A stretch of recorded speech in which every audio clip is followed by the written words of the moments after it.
महानगर मुरादाबाद में railway Harthil colony स्थित railway power house Shri Shiv मंदिर में श्री किशोरी महिला मंडल द्वारा 7 दिवसीय श्रीमद् भागवत कथा का आयोजन 28 जनवरी 2025 से 4 फरवरी 2025 तक प्रतिदिन सायंकाल की बेला में धर्मनगर से पधारे कथा व्यास श्रद्धेय श्री विजय स्वरूप जी महाराज के मुखारविंद से कराया जा रहा है। विगत 2 दिन से जारी श्रीमद् भागवत कथा का धारा प्रवाह दिवस भी जारी रहा। श्रीमद् भागवत कथा के तीसरे दिवस व्यास जी ने कहा कि मनुष्य जीवन में जाने अनजाने रोज कई पाप करता है, उनका ईश्वर के समक्ष प्रायश्चित करना ही एकमात्र मुक्ति पाने का उपाय है। उन्होंने ईश्वर आराधना के साथ अच्छे कर्म करने का आह्वान किया। उन्होंने जीवन में सत्संग व शास्त्रों में बताए आदर्श का श्रवण करने का आह्वान किया। उन्होंने कहा कि सत्संग में वह शक्ति है जो व्यक्ति के जीवन को बदल सकती है। उन्होंने कहा कि व्यक्तियों को अपने जीवन में क्रोध, लोभ, मोह, हिंसा, संग्रह आदि का त्याग कर विवेक के साथ श्रेष्ठ कर्म करना चाहिए। व्यास जी ने शुक्रवार को भागवत कथा के दौरान कपिल चरित्र, सती चरित्र, ध्रुव चरित्र, जड़भरत चरित्र, नरसिंह अवतार आदि प्रसंगों पर प्रवचन दिए। महाराज ने कहा, भगवान के नाम मात्र से ही व्यक्ति भव सागर से पर हो जाता है। उन्होंने भागवत कीर्तन करने, ज्ञानी पुरुषों के साथ सत्संग पर ज्ञान प्राप्त करने व अपने जीवन को सार्थक करने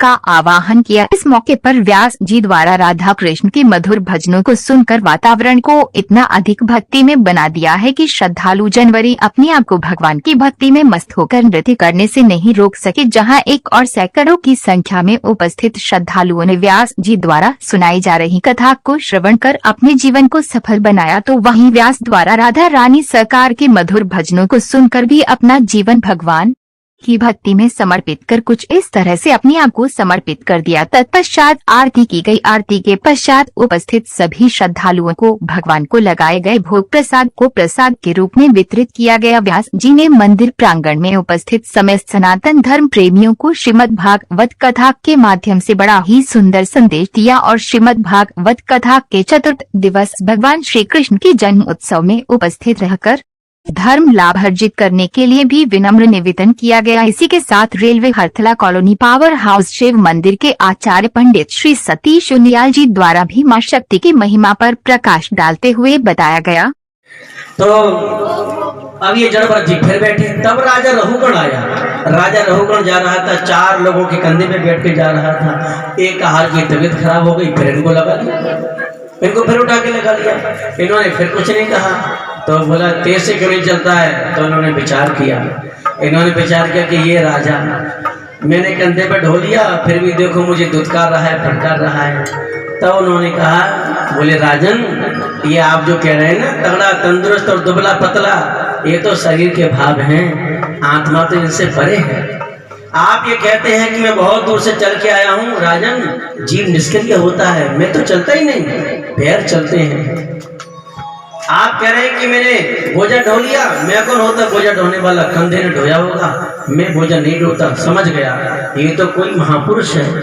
बोला महाराज क्षमा करिए, माया बस तुम्हें न जाना है, तुम ऋषवर कोई हो महान, ये बदला अपना बाना। भाई मुझे अपना परिचय दीजिए।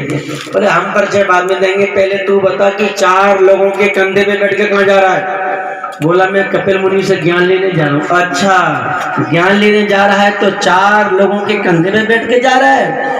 संत मिलन को जाइए तज माया अभिमान, ज्यों ज्यों पग आगे रखे कोटिन यज्ञ। हाँ, और तू जा रहा अभिमान लेकर के दिल दिमाग में, तुझे ज्ञान नहीं मिलेगा। बोला मैं कहीं नहीं जाऊंगा, आप ही मुझ पर कृपा करो, मुझ पे आप ही कृपा कर दो। जड़भरत जी महाराज ने राजा रहुगण का कल्याण किया। 5वें स्कंद के अंत में 28 प्रकार के नरकों का वर्णन किया, जो पाप करते हैं मनसा वाचा कर्मणा। ध्यान देना, जो कर्मों के व्यवहार के पाप होंगे उनका पाप लगेगा कलयुग में, और मन के पाप कलयुग में पाप नहीं माने जाते। कलिमहु एक पुनीत प्रतापा, मानस पुण्य होए नहीं पापा। कलयुग में आप मन से दूसरों को भला चाहेंगे तो होगा, सर्वे भवन्तु सुखिनः सर्वे सन्तु निरामया होगा, लेकिन आप बुरा चाहेंगे तो नहीं होगा। अगर आपके मन में बुरी बातें तैर रही हैं, आपको पाप नहीं लगेगा। हाँ, मन गया है वहां तन ना जाए, मन गया वहां तन भी चला गया तो मामला गड़बड़ हो जाएगा। मन में आपके पाप तैर रहा है, पाप नहीं लगेगा। कलिमहुम एक पुनीत प्रतापा, मानस पुण्य, मन से पुण्य तो होंगे, पाप नहीं होंगे। 28 प्रकार के नरकों का वर्णन है। तो अब कथा की विश्राम का समय हो रहा है। सर्व धर्म बहिर्भूत सर्व पाप प्रतिष्ठता मुचते नात्र संदेहो विष्णु नामान कीर्तना। चाहे कोई पापी कितना ही हो, हमारे शास्त्र कहती हैं अंत समय में भगवान का नाम ले ले और सागर से पार हो जाएगा। तो उन्होंने अजामिल का उदाहरण देते, बड़ा पापी था, जुआ शराब चोरी हत्या हिंसा और वैश्यवृत्ति सब पाप करता था, परंतु बेटे का नाम संतों के कहने से नारायण रख लिया। और अंत समय में जब यमदूतों ने प्राण खींचे तो नारायण मुंह से निकल गया। भगवान नारायण के पास उन्होंने आकर के बचा दिया। अहो कष्टम धर्माद्रशाम धर्मा इस प्रतेशराम यत्रा दंडेशु पापेशु दंडो यज्ञते प्रथा। और उसे नरक में जाने से बचा दिया। उसे थोड़ा समय दे दिया, 6 महीने का हरिद्वार में गया और भजन किया।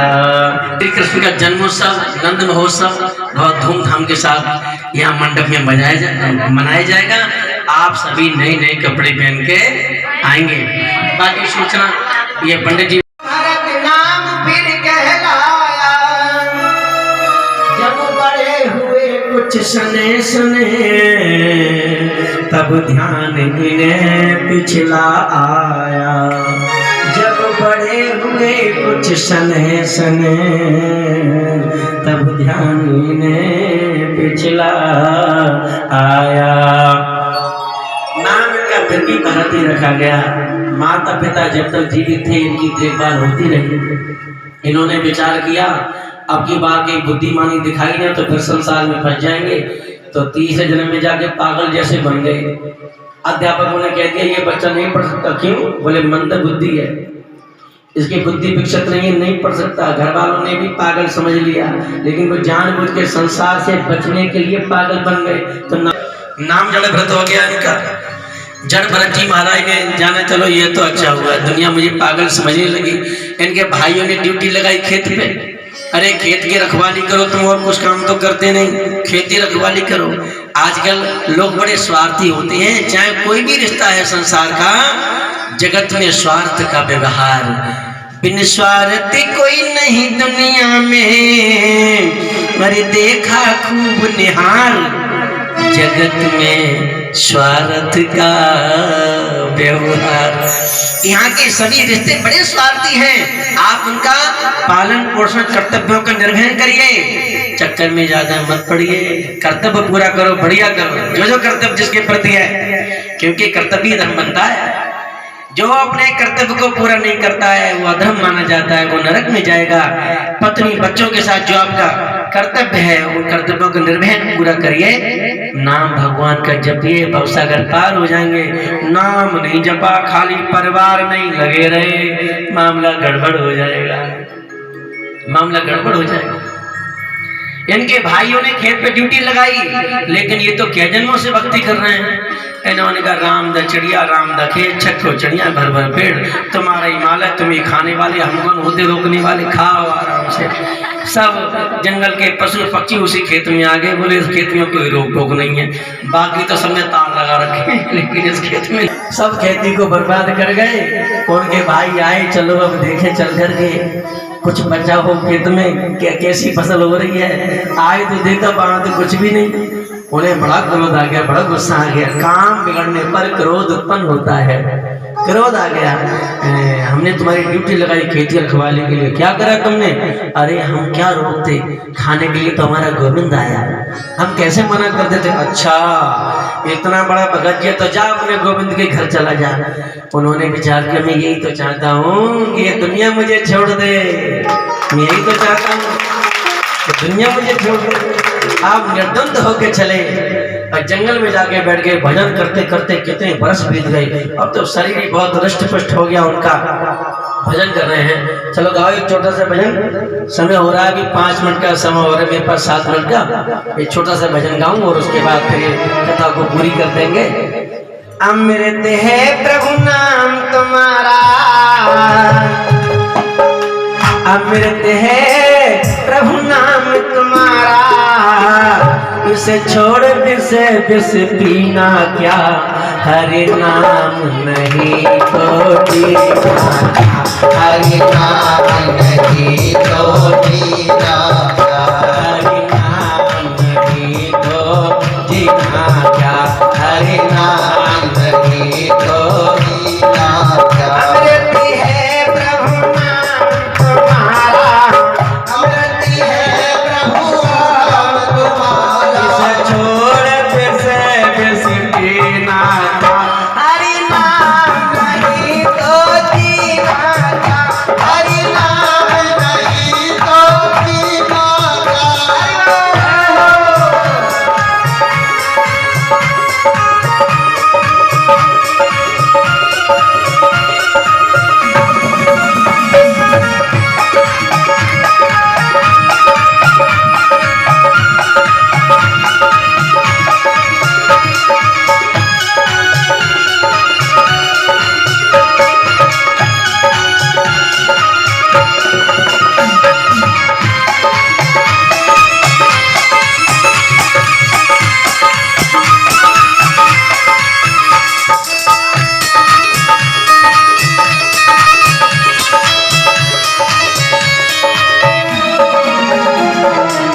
काल सदा अपने रस डोले, काल काल सदा सदा अपने रस डोले, ना जाने कब सर चढ़े बोले, ना जाने। अरे पीछे वालों कैसे उदास बैठे हो, ताली बजाओ ना।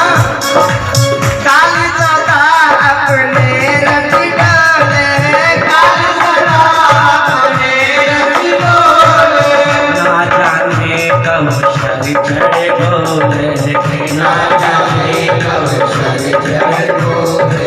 हरि का नाम जपो निशितासल, हरि का नाम जपो निशितासल, इसमें बरस महीना, हरि नाम नहीं तो हरि नाम नहीं तो जीना क्या। नाम नहीं तो जीना है।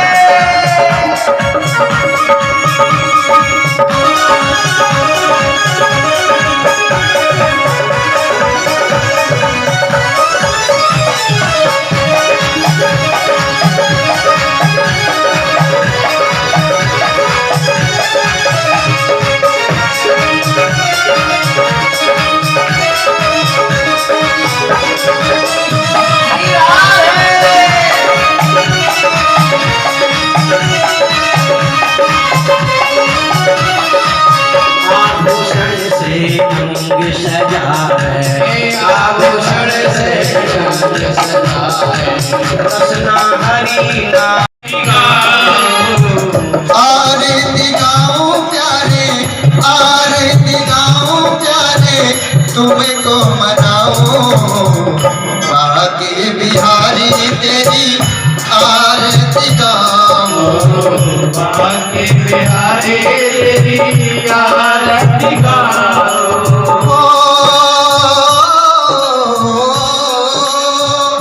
मोरे मुकुटी प्यारे सीधी पे सोए, मोरे मुकुट प्यारे शीश पे सोए, प्यारी बजती मेरो मन होए, प्यारी बंसी तेरो मन कोए, प्यारी बजती मेरो मन होए, प्यारी बंसी तेरो मन कोए। देखी छवि बले, देखी छवि बले, हारी में जाऊं बागे बिहारी तेरी आरती गाओ, मेरे बिहारी तेरी आरती गाओ। आरती गाऊं प्यारे आपको मनाऊं, आरती गाऊं प्यारे आपको मनाऊं, हे मन मोहन तेरी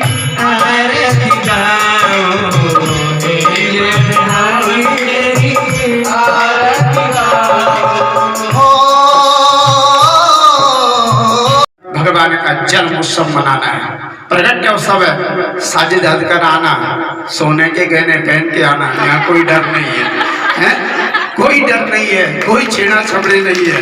इस मंदिर में आप लोगों के सहयोग से 5वीं भागवत कथा चल रही है। जो स्वीकार करना है कल ही कर दो, कल के बाद तो आपने उसको अंदर तिजोरी में रखना है। भगवान के सामने दिखाओ कि हमारे पास क्या क्या चीज है, हम क्या क्या फेंक जा सकते हैं। है नो, कोई दिक्कत नहीं है। सुरक्षा माँ भगवती जगत जननी और वेदा व्यास जी कर लेंगे।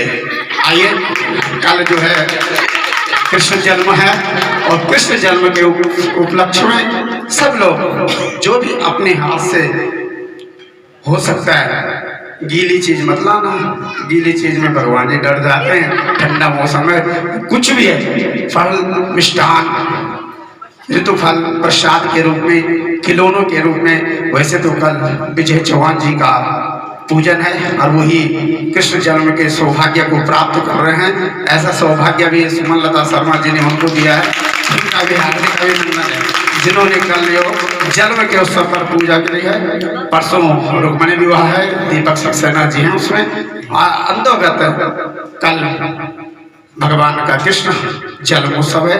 मैंने कल भी कहा था और लोगों को भी लिया है, और लोगों को भी इस भागवत गंगा भी भाग्य को बदल जाए। इसी कड़ी के साथ मैं अपनी वाणी को विराम देते हुए अगर कुछ और सूचना देंगे तो क्या बोले, हमारी जो माताएं हैं ना वो स्वर्ग के समान है। क्या है अजय? स्वर्ग के समान है। क्यों स्वर्ग के समान है? वो प्रेरणा देती है, प्रेरणा देते हैं अपने पति को कि हमें जाना है और कहाँ जाना है, भगवत मार्ग पे जाना है। और भगवत मार्ग पे जाने के लिए हमारी मात्र शक्ति ही आगे ले जाती हैं और कोई किसी के बस की बात, चाहे कैसे भी है, कुछ भी है, राग द्वेष से भरी हो। मैं देखिए कड़ू वचन बोलता हूँ आचार्य, परंतु जनमानस के लिए कहता हूँ। और हमारे महाराज जी तो इतने सौम्य अच्छे, पुस्तक से भटकने रहे हैं, पुस्तक के अंतर्गत ही भगवत कथा करवा रहे हैं। बीच बीच में हमने देखते हैं कैसे कैसे आ जाते हैं, अजीब से आ जाते हैं, विसर्ग सर्ग, किसी का हाथ नहीं, किसी का पांव नहीं। महाराज जी तो पंक्ति श्रीमद् भागवत कथा की धारा रसा प्रवाह कर रहे हैं। ये हम लोगों का सभी का सौभाग्य है और होना भी चाहिए, क्योंकि पुस्तक जो वेद व्यास जी ने बनाई है वो स्वयं यहाँ पर विद्यमान है, वेद व्यास के रूप में भागवत कथा करवा रहे हैं। तो ऐसे जो पतित पावने जो भागवत कथा है, तो मैं भटक गया और भटकते भटकते आपके पास से आता हूँ, महिलाओं के पास, मातृ शक्ति के पास। उनके बिना संसार है ही नहीं। ब्रह्मा जी ने सृष्टि की रचना कर दी, बोले कर दी, ठीक है, मनु ऋषि का जन्म ले लिया। परंतु ब्रह्मा जी ने सोचा मनु ऋषि का जन्म पाया है तो इस सृष्टि कैसे आगे बढ़ेगी। उन्होंने मां शत्रुघ्न के रूप में ब्रह्मा के अष्टकमल दल से मनु और शत्रुघ्न का एक साथ प्रकट कर दिया और उनका नाम पड़ा है मनु और शत्रुघ्न। और उनसे हम लोगों की स्त्री और पुरुष की क्या हुई है, प्रगति हुई है, और उससे हम लोगों का वंश का विस्तार हुआ है मनु और शत्रुघ्न के द्वारा। तो ऐसी हमारी पूजनीय माता शक्ति हैं, मातृ शक्ति हैं। और आप लोगों का धन्यवाद देता हूं कि तिगरी मेले में जाते हैं और ऐसे विभूषितों को आपने पकड़ के ला रहे हैं कि हमें जो हमारे अंदर के जो पाप हैं, राग है, द्वेष है, उसको काट दें, ऐसे विभूति को दिया है। तो सौभाग्य सभी का है। कल हमारे कन्हैया लाल का, जैसे आप अपने बच्चे को छोटा होता है